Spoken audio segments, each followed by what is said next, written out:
Good evening. One of the things I love about visiting indigenous cultures is it lets me step back in time and see how we all lived centuries ago. And in doing that, I've noticed so many things that we've gained and things that we've lost. And one of the things I've really noticed is the fact that our relationships are much different. And first of all, our relationship to the land. In indigenous cultures, there's no grocery store. In tribal cultures especially, no utility districts, no water districts, no fast food restaurants. Nothing stands between them and their survival other than their own ingenuity and their own knowledge of the earth. And they have a very intimate knowledge of the earth. And it's always astonished me. This one Hawaiian woman was at the beach, and I met her, and she saw this crab flipping out sand out of the hole, and she said, the sand's going to the north. There'll be a Kona storm tomorrow. And sure enough, a Kona storm shows up tomorrow. So their knowledge, they're more or less the PhDs of their place on the planet. The other relationship that I've noticed is so tight is their relationship to each other. Again, they don't have the institutions. They don't have Social Security. They don't have an IRA or 401k plan. They don't have elder care facilities. They completely depend on each other for their survival again. And that produces a real tightness. I've noticed women at a well in Africa, for instance, and they're all sitting around joking and talking. They're nursing their babies, and the woman that needs to go to get the water will take her baby and pass it to another woman. She'll start nursing it. That woman will see her goat run off, and she'll pass the baby to a third woman, and she'll start nursing it. So these kids are kind of even raised communally. They live in extended families, and that brings a real tightness. The other relationship that I want to talk about tonight is the relationship to spirit. And it's a very strong one. So this is Malik and her great-granddaughter, Yasmina. And they spend all their time together, 14 hours a day working in the garden. And I've seen this in Africa, Asia, South America. And I ask, why are these two people that are so different together all the time? And this big age difference. And they said, no, you don't understand. Yasmina is just about coming out of the spirit world, and Malik is just about to go back into the spirit world. So they really do have the most in common. And they literally pray to the spirits of the forests, the mountains, the rivers. They put spirits in everything. Their ancestor spirits are so important to them. So in the beginning, I sort of looked at this as superstition, uneducated, naive thinking. And over the last 30 years, I've slowly changed. And I want to talk to you a little bit about how that change came about.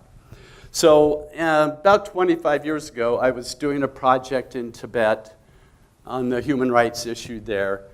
And I had the opportunity to go and meet the medium that channels the oracle of Tibet, the Dalai Lama's oracle. And it took place in this little monastery. And there were about 60 monks in there. They led the medium in, sat him down, put this big hat on his head, and a very heavy hat. His face turned kind of red. The monks started chanting and beating their drums. And he kind of went into this trance. And he started talking in a real high-pitched voice. And the monks started writing down everything he was saying. And then, after about 5 minutes of that, he fainted, and they literally had to carry him out of the room. And I just watched this, and I was wondering, is this a performance? Did he have a heart attack? But 2 days later, I was able to interview the medium. His name is Tuptim. He was 30 years old at the time. He's 50 now. And he said that he didn't remember a thing that he said when he was in this trance. And he felt very weak right afterwards, for a day afterwards. And so I said, well, how did you become the medium? And how did you get this job? And he said, you know, when I was younger, I had started hearing these voices. And I started feeling very ill. And I was very confused. In fact, I thought I was dying at one point. And an older monk came to me and said, hey, you've got a gift. And he taught me how to go in and out of trance. He nurtured me. He stayed with me for the whole year. And now he is the Dalai Lama's oracle, the oracle of Tibet. So 2 years later, I was doing a project for Amnesty International up in the northern part of Kenya in the Samburu area. And I was taking pictures of these people, and my guide turned to me and said, you know, their predictor has told them that you were coming to take pictures of them. And I didn't think too much about that because there I was taking pictures of them. But he went on to say, he said, they also said that she said that you would hide from them when you took their picture. And I said, no, I don't hide. I'm right in front. I use very short lenses. I'm usually right in front of the person when I take their portrait. And that night I was home cleaning my lenses, packing my bags, and I realized, yeah, I had brought my new camera that I'd never used before. It's this panoramic camera. And this is the way I've got to focus that in total darkness. So all of a sudden I thought, well, that's a coincidence. And my assistant said, that's amazing. So it was just something we kind of filed away. But I, at that point, decided what I wanted to do is start actually seeking out these people that go into altered states of consciousness in order to heal or predict for their tribes. And that's what I started doing.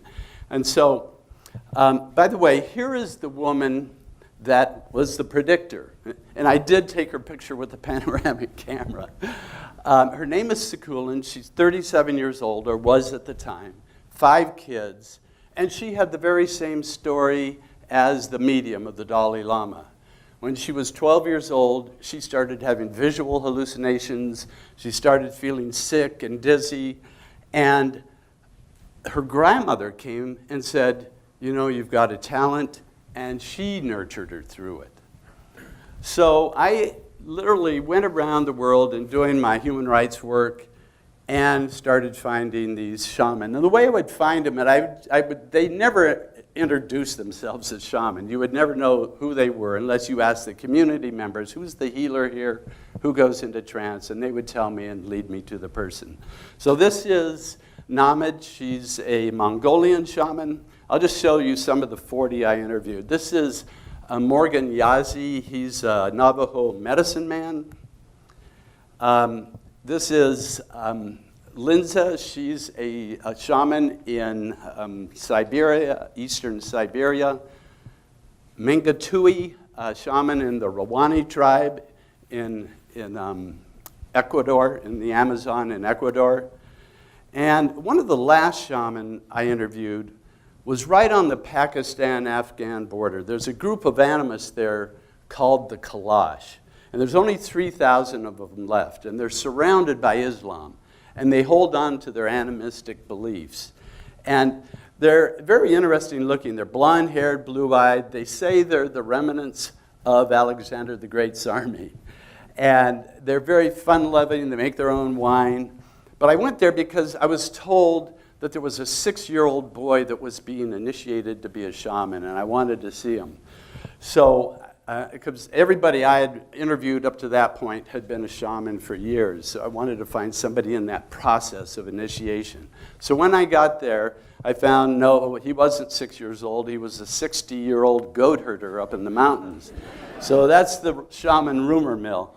But anyway, I had taken my 16-year-old son with me as an assistant, and we had to hike for about a day and a half to get up to the top of the mountain where John Dooley Khan here was herding his goats, and he was the shaman for the Kalash people. And again, I asked the same questions. How did you get into this? What do you do for your tribe?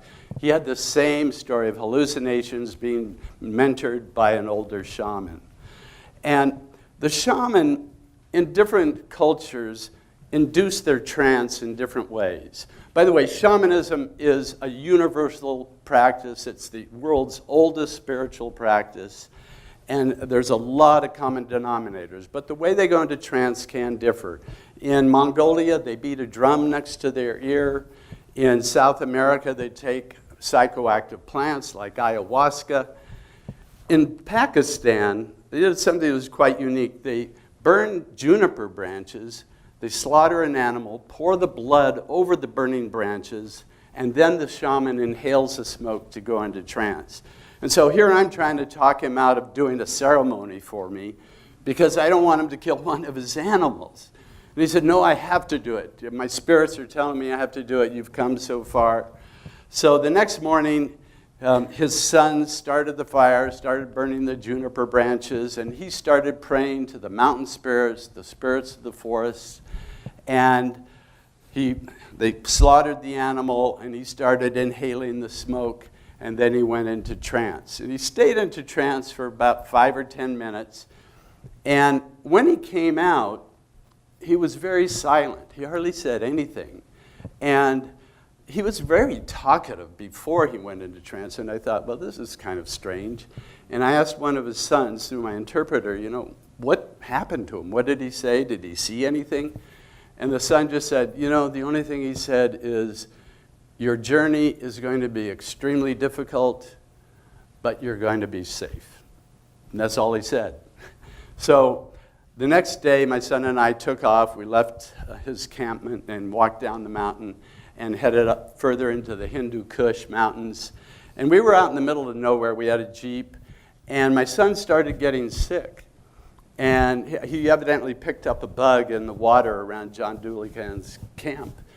And the first day went by, couldn't keep anything down. Second day, third day, fourth day, couldn't keep anything down for 4 days. And he was getting so weak he could hardly walk. And I was totally freaked out. We pulled into this little village, and we happened to run into a doctor from Islamabad who was visiting his mother, and he happened to have a bag of glucose and saline and an IV drip and some oral hydration salts, and we brought Dax around. And it was to me, it was like a miracle that whole thing happened. So I'll tell you a little bit about the shaman. First of all, this is the common things with shamanism. It's not always true, but in general. They typically are identified with what they call the call. And the call, in the ones I interviewed, almost all of them, it was a psychological crisis. Secondly, they almost always have a mentor. Somebody that's been through it and come out the other end of this psychological crisis and can show them the ropes and show them and tell them and comfort them along the way. And then they have to face what they call the initiation, and it's almost always this death, a death of their old self and a rebirth of a new self. And this rebirth, I don't know how to explain it. It's like they take on much more of an elevated consciousness. They expand their consciousness. Their awareness of who they are expands. They expand their circle of compassion. I guess that'd be the quickest way to say it. And as such, they learn to go into the spirit world where they believe the spirit world informs our world of reality here. So that's where things really happen. So they go there, get the information, come back to help people. And then after they've learned their trade, they begin their life of service, either a healer, a seer, a priest. And they typically do this for no money. I mean, this is something they just do. It's just something added to what they do. And in the beginning, many of them resist it because, like John Dulikan, he's still a goat herder. He still has to do that. But on top of that, he's the healer for the community. Sakulin has 5 kids that she has to take care of. On top of that, she's the healer of her community. So it is a lot of extra work. So it happened, I put that whole project aside because I didn't know what to do with it. I didn't know what to say about it. I felt I was getting in over my head into this world of consciousness and spirits and all this. But a year and a half ago, I met a young kid who had one of these psychological breaks. I just want to introduce you to him just a moment here. It was just this total shattering, and my mind just opened, and I started thinking of all these different things. And in that sense, it was beautiful. I found it was how I found the first time I had ever experienced a real connection to the universe, where I really felt like a part of this, that I was this was me. It was just like incredible. And so simple, yeah, just absolutely amazing. And then I kept going. And then I went way too far. And then it got scary. It was just kind of like a panic, I don't know, put some medication in this kid and just hope for the best. But I don't know if it hurt or helped. It was at the point where I was being diagnosed, I think, for side effects of medications. Like there was a point where I was taking 15 pills in a day. And just, like, I felt like a lab rat. And the side effects were just awful, absolutely awful. Yeah. No, vomiting all day. I couldn't leave my house for so long from just like these awful anxiety attacks, and like the thought of interacting with people would make me sick to my stomach. It was just so much, and I still don't know. I don't know what was a side effect and what was my mind. So Adam was on drugs, on pharmaceuticals for about 4 years. And he was having such a hard time that he decided to go cold turkey, cut him off, and did a Vipassana meditation retreat. And for those of you who don't know what that is, they come in various forms, but this one was 10 days, silent meditation, 10 hours a day. It's very rigorous. I did one just to see what it was about, and it was one of the harder things I did. And that he was able to stabilize himself.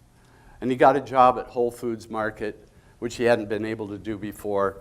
And he started having what he called synchronicities, where he'd have a thought and the thing would happen. And by the way, he's very psychic. He has very strong healing potentials, but he has no confidence in what's happening to him. There's no one that's been able to conceptualize it for him. Anyway, he had these, and he decided he needed to go back and do another Vipassana. Well, they learned that he had this history of mental illness, and they sent him home. So the one avenue that he could have gotten relief from cut him off because of the stigma of his mental illness.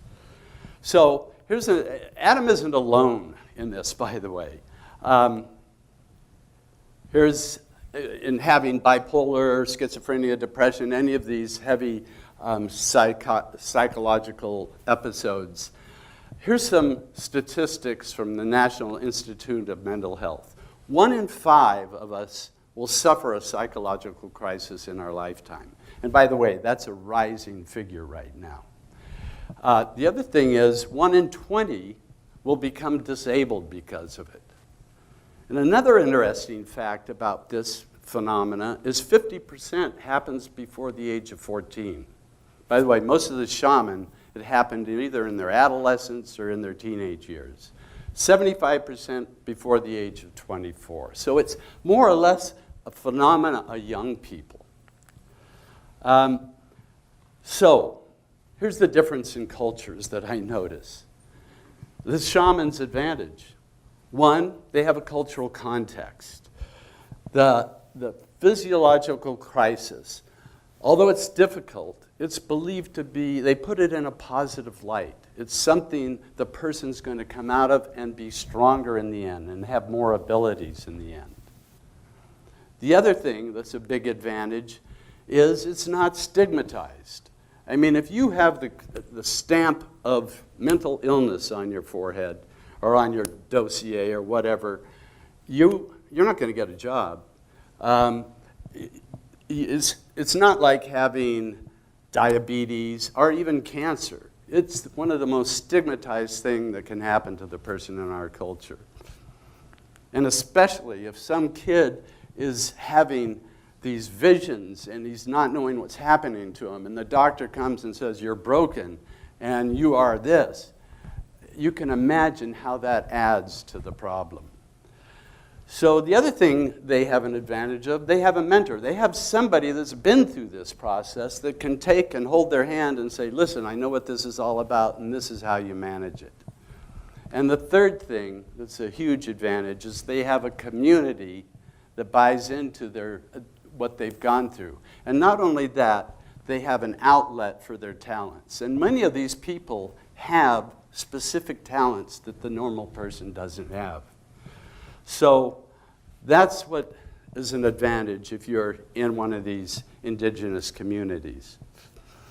I don't know if you heard the recent TED Talk by a woman by the name of Eleanor Longden. Has anybody heard that one? It went viral. She did it a couple of months ago. This is a young woman. When she went to college, she started hearing voices. And she said, my nightmare began when I told my roommate I was hearing voices. The roommate said, you better see a doctor. So she went and saw the doctor. The doctor said, you better see a psychiatrist. She went to see the psychiatrist. The psychiatrist gave her the label, schizophrenia, put her on medications. By the way, these medications suppress the symptoms. They don't get at the root problem. And she said, from that point on, she just spiraled down. You ought to listen to her video on how she brought herself out of that. And she eventually got to the point where she said, I realized that those voices were helping me resolve this old childhood trauma of sexual molestation. But it took her and a couple of friends that believed in her to get her out of that hole that she had gone down in because of that stigma. So if you do have one of these issues, if one of us does have one of these issues, we go to somebody. The common method of treatment is to suppress the symptoms with pharmaceuticals. So with Adam, we've been following him on, and so I've been posting this on our blog over the last year and a half, how he's doing and what's going on. By the way, he's homeless now, like so many end up. And we've started interviewing professionals that take a whole different approach to this problem. And in fact, some of the psychiatrists, psychologists we've interviewed, and we're posting them as well, like to label many of these instances, not all of them, but many of them, as spiritual emergencies.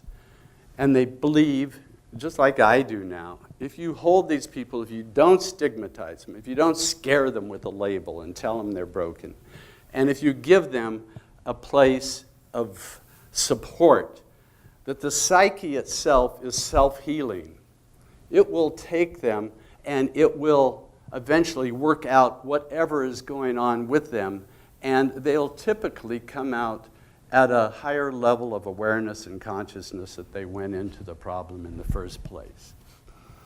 There are many people that believe, that we've interviewed, cultural historians, cultural anthropologists, that believe that our species right now is in crisis. You look at the environment, you look at the economic system, you look at what's happening with our continual wars, and we're being asked to raise our consciousness to a whole different level. And so I just want to end with this statement from one of our most famous scientists, and I love this statement. He says, or this quote, "We human beings tend to experience ourselves as something separate from the whole we call the universe." This is actually an optical delusion of our consciousness. It's like a prison for us. Our task is to free ourselves from this prison by widening our circle of compassion to embrace all living creatures and the whole of nature in its beauty. This striving for such an achievement is a path to our liberation and the only true foundation of our inner peace and security. That was Albert Einstein. So thank you very much.